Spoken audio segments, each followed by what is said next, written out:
Back in November, federal agents raided a property off San Pedro, targeting Venezuelan gang members in our city. And you may remember the video here. 143 people were taken into custody. However, months later, it is still not clear what happened to the majority of those arrested. Tonight, KENS 5 reporter Megan Reina is sharing one man's story.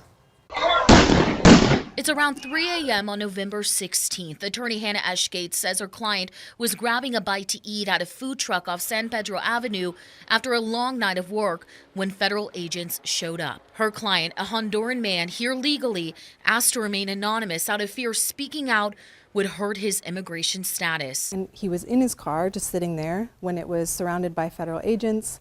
Those agents broke all the windows in his car except for his windshield, and they pulled him out of the car. Her client was one of 143 people taken during a raid centered around a suspected drug dealer. The FBI says they were targeting members of the Venezuelan gang Tren de Aragua. They say 51 gang members were picked up that night. But Eshgate says her client has no criminal history and has been granted asylum since 2021.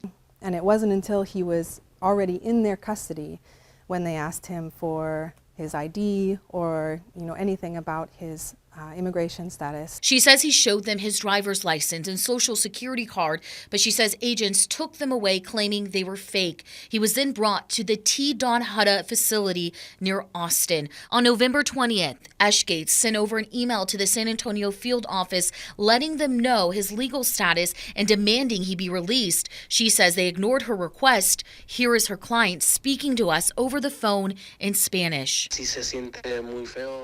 It feels awful being locked up. Eshgate says he was up for deportation, away from his two young children and their mother, and they had to wait nearly 4 weeks for a judge to hear their case. On December 9th, the judge dismissed it, citing asylum status. If he didn't have an attorney, if his family didn't have access to legal representation, do you think that he would have been deported?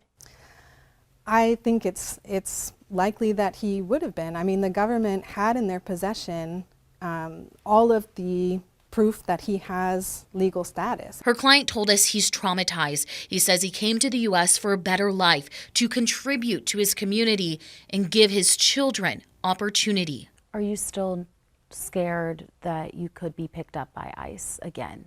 The reality is yes. I don't leave my house.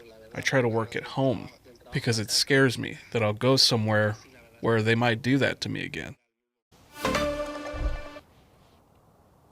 And we reached out to DHS to see, out of the 143 people taken into custody, how many of them were deported and how many of them were here lawfully, and we're still waiting to hear back. Reporting live, Megan Reina, KENS 5.